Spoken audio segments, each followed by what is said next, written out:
Hey guys, so before we get into the topic or like what I want to talk about today, I just want to say, obviously, I'm in a different area than I was not yesterday, last week, last video. But anyway, I'm now in the corner of my room and I was thinking it'd be cool if we called this video, like every week that I do, the controversial corner. Not every video, I'd like to think not every video I do is necessarily controversial, but I'm sort of sure that some people would find it controversial. But yeah, so that's what I'm going to call it from now on. Cool. Back to the video. Welcome back to Controversial Corner, and this week I would like to talk about trauma and what happens next. As per last week, I have my notes next to me, so if I'm looking down, I'm looking at that so that I don't ramble on for 2 hours and then have to edit for 5. You know what I mean? Cool. Thanks for understanding. Yeah, so today I want to talk about not specifically the trauma that you go through, because that's not the point of this video. Obviously that's really important and that should be discussed, but for this video I want to focus on what happens after that, you know what I mean? A trigger warning for anyone who doesn't like conversations surrounding PTSD, anxiety, please click out. Maybe next week the video won't be to do with that. It probably won't. I haven't decided what I'm doing next week yet, so you'll see. And also I do have a craft video coming out soon where I will be knitting granny squares and turn them into a little rucksack backpack thing. So yeah, you can stay tuned for that one if you don't want to watch this one. And without further ado, let's get into the video. Okay, so I think PTSD is a lot more common than people realise. I feel like a lot of the time when you think of PTSD, you think of either like a veteran, like someone from the army or whatever, or a victim of like extreme abuse. And though obviously both of those things can cause PTSD,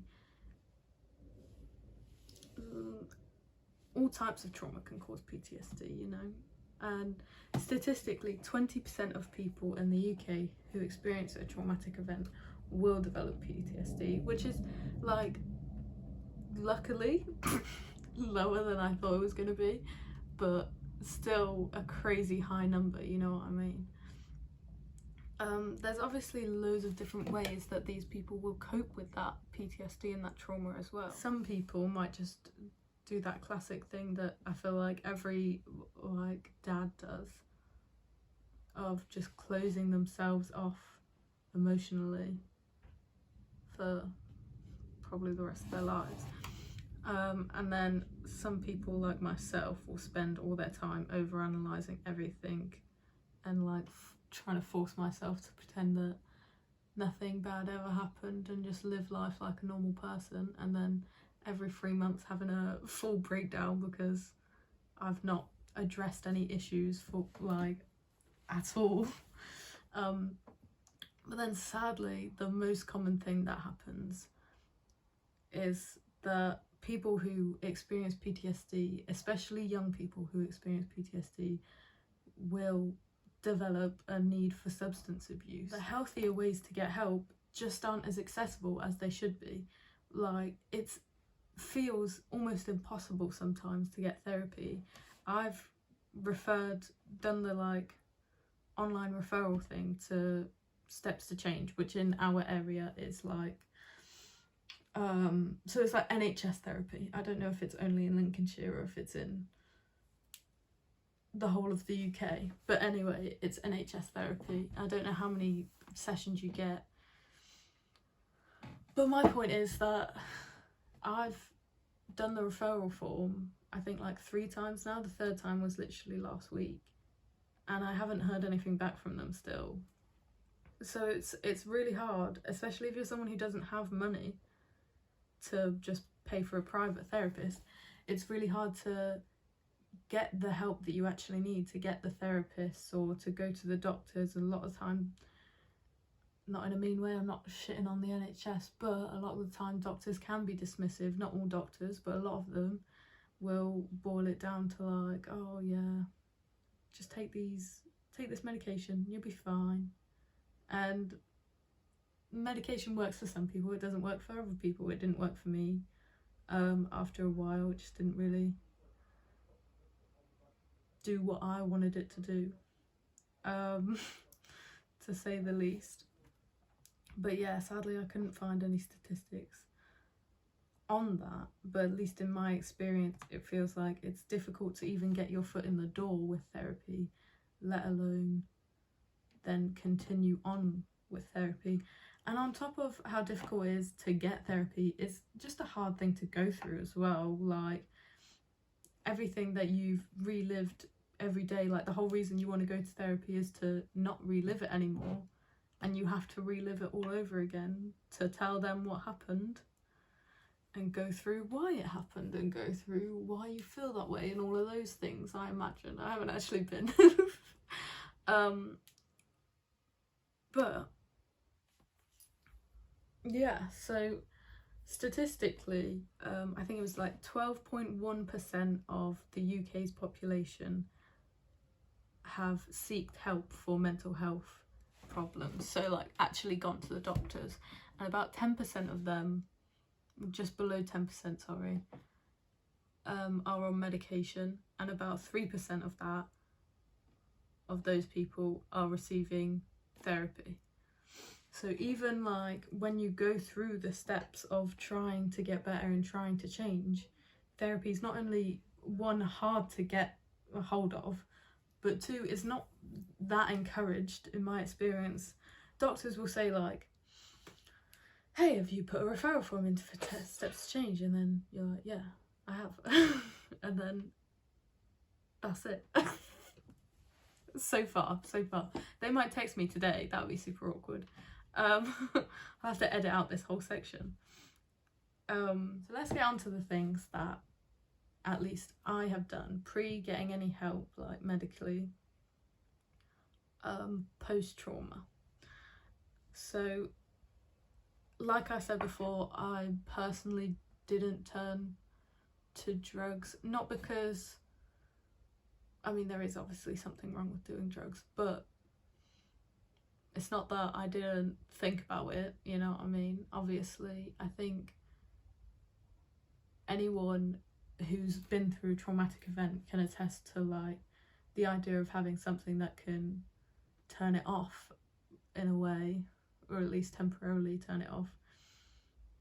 It's like, it's enticing. You think about it, and you know, for a lot of people you do it, but I think just for me personally, I'd known a lot of people who'd done like drugs already and become addicted to drugs and all of that, and they just became, a lot of them, not all of them, but a lot of them just became like the worst versions of themselves, not likable people, generally more selfish and just meaner to be honest.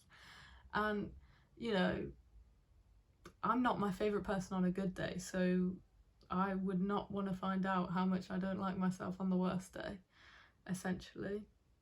I don't think I could live with the guilt either, personally. I mean, I don't know if it's the same for everyone, but I'm like, probably an unhealthy level of a guilty conscience, do you know what I mean? Like, I feel guilty for things that I shouldn't even feel guilty for, and then I get angry at myself for feeling guilty, and then that's the whole thing that I should probably talk about in therapy when I get it.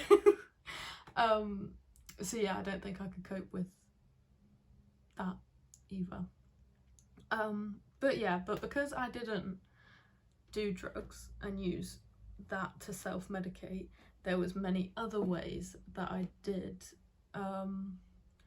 just in the ways that I do things. I think ever since everything, I'm very like, I kind of need everything to be done a certain way, and like I need to eat my food in a certain way, I need to organise my room in a certain way. Basically every 3 months I change how my room is organised because it stresses me out for whatever reason. I don't know. God, literally everything pretty much. I feel the need to do it my way. Even when it comes to washing up, I'm so unbelievably unnecessarily petty when it comes to washing up. I tell you, if there's stuff in the sink, I don't want to do it. I'm just like, why did you put it there? I'm not doing it. And if it's piled on the side in the wrong way, not in the way that I like it piled, then it will stress me out too much. I'll get so stressed out I need to leave the room, like compose myself, and then go back in to do the washing up. Is a whole thing, honestly. I'm unnecessarily dramatic about these things, but I can't help it. It's just who I am, but it's still annoying. But yeah, so I think that's honestly probably one of the ways that I've, I guess, tried to regain control of my life. I think a lot of the time when you go through a traumatic experience, one of the main problems that you face post-trauma is that feeling like you have no control. Someone's taken away all of your control, or something has taken away all of your control, and it feels impossible to get it back, you know what I mean? It feels like you could do everything in your power and you'll never have that confirmation that you're safe as long as you keep yourself safe, because it's just not true. And that the truth is, you're not wrong for thinking that, to be honest. Like, I'm not wrong for thinking that. Sorry, my laptop made a sound. You're not 100% safe any of the time, but I guess at least what I'm trying to learn is to not focus on that 10% of the time, or that 10% of risk every time, you know what I mean? You're 90% safe most of the time. But it's, even though like statistically it's unlikely that someone's gonna, I don't know, do some crazy shit or be in your house or whatever it is that comes into my mind at 3 in the morning and then I can't sleep for the rest of the night. But I think that's kind of, at least for me, that's where your mind goes. That's where my mind goes, because you're like, well, the worst has happened, why wouldn't it happen again? And I think like the reason that I get so anal about having everything my way is so that, well, you know, if the worst thing happens tomorrow, at least I had control over this little thing, you know? So that's one way that I think a lot of people, I would like to think a lot of people do that as well. If it's just me, that'd be awkward. I think another thing as well, or another problem that I've faced, is that I do have this tendency to try and just throw myself back into things, you know, like I'll throw myself into work or something, go get a new job, work my arse off for 3 months or 2 months or however long, and then inevitably have like at least one panic attack, if not more. When I was working for KFC, big up. Editing Esther here, and oh my god, was that cringe. Gross, right? I know. I'm sorry on past Esther's behalf that I even said that. Big up KFC. What a loser. I had a panic attack. Sorry, it's not funny, but you know, you gotta learn to laugh at yourself. But I had a panic attack to the point I'd like stopped breathing. You know like when you're having a panic attack and you can't control your breathing and everything. And I was trying to like do it internally. It's like, because I was in the middle of work while I was doing it, and then I just fainted. I just fell, hit my head. They had to close the store because they didn't have enough people to like finish the shift, because obviously then the manager who's on shift, he had to do an accident form with me. Oh my god, it was a whole thing. Anyway, that's my point. Is like, essentially I would keep working, try and do my best at a job, not be able to cope because I've not dealt with any of my problems whatsoever, and then have a breakdown, and then leave work, and then try to do the whole thing, like have like a week, maybe a little bit longer than a week, of being like, yes, I need to get help and not do this again. And then I'd panic and go back to work, and just the cycle will continue. And that's basically just what would happen all the time. That was a massive tangent, but my point was that I think far too often there's this sense of, yes, this thing happened to you, and now get over it.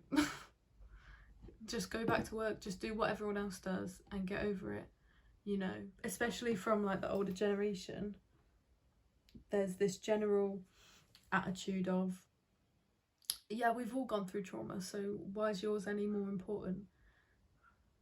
When it should be more, all of our trauma is important and we should all get the help that we need, instead of, why can't you just get over it like I do, you know? But I think a lot of the time, especially because as accepted as mental health awareness is these days, it's really not as accepted as it should be, in my opinion. I'm fortunate enough to have a big family, and that kind of means that even if there's like 2 or 3 or however many people in my family that don't agree or think that I should just go over it or whatever, I'm not saying there are or that there aren't, I'm just saying if that's the case, I still have another like 3 or 4 family members at least that are on my side. That's just immediate family. Do you know? This is a big family. So it's not too hard. Like, personally, I've been quite lucky in life to have a big family, and a very supportive, loving family. Don't get me wrong, most of them are annoying as, but so am I, so it's even. But there's so many people that experience these traumas, sometimes from their family, or experience these traumas and don't have a family that they can go to,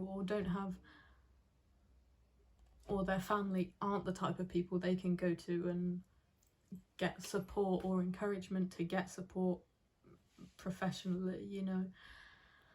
And I think even in like quote unquote classic families or whatever, there's a general attitude of I don't know how to describe it. It's like there's not an encouragement to get therapy, I think, in a lot of families. Like I have 2 sisters that are also quite young, so, and then 3 brothers as well. So because there's quite a lot of young people, I think there's a lot more encouragement in my family because there's a lot more understanding of it. I'm not saying my parents don't understand by any means, like they are in support of getting help. For some reason I got super tongue twisted over this, but basically what I was saying was that I think the fact that I have young siblings, well, older than me, but young siblings, and a more liberally focused family, there's a lot more support for me in my experience. I think that those things do help for my personal situation, but there's so many people that don't get to have that situation, that don't get to have that experience with their family having support or anything. And it can just be so hard. I feel like there's this general idea that it's like, well, you're not getting raped anymore, you're not being harassed anymore or sexually assaulted anymore, so why do you still care? Why are you still upset about it? It's been this long, or it's been this long, da da da da, you know what I mean? And I think there's just not enough awareness to people who haven't experienced it, that the nightmare doesn't end at the traumatic event. The nightmare doesn't end when you get hit by a car or when previous aforementioned things happened. Like, at least in my experience, you get to, lucky you, relive it every day for God knows how long, until eventually you only relive it every other day for God knows how long, and so on and so forth. But I don't think, at least, it's probably not been long enough for me to say, but so far in my experience, you never forget it. You never get to not have the flashbacks. You never get to not relive it involuntarily.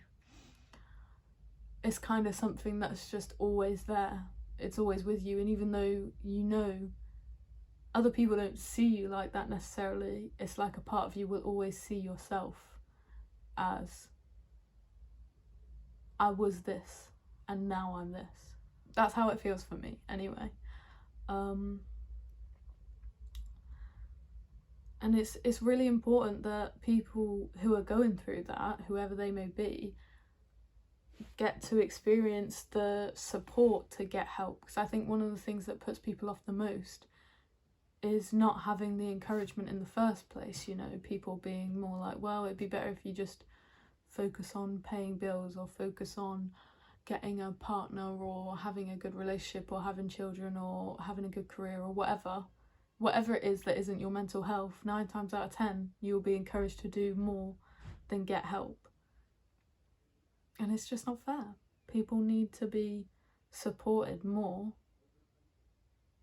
in regards to keeping their mental health and wellness at a good state, and they're just not. I know it could be argued that they are, because in a lot of media there's a lot of encouragement for it nowadays, but I mean, in your day-to-day life, genuinely, please tell me, in your day-to-day life, do you feel supported to get the help that you would need to get? It's amazing if you do, and I'm so happy for you, but I guarantee there's a lot of people who don't. I guarantee it. So yeah, that's pretty much everything I had to say today. As always, these are just my opinions and experiences. I'd love to hear your opinions and experiences in the comments below. If you would, I would be much appreciative of that. Please let me know what your experiences have been. If you feel there's still an unfair stigma around mental health and PTSD, and generally trauma and substance abuse as well. Like, I think that's an interesting topic. I might do a video exclusively on substance abuse at some point. So I feel like I have a lot to say about everything. Probably people do often tell me talk too much.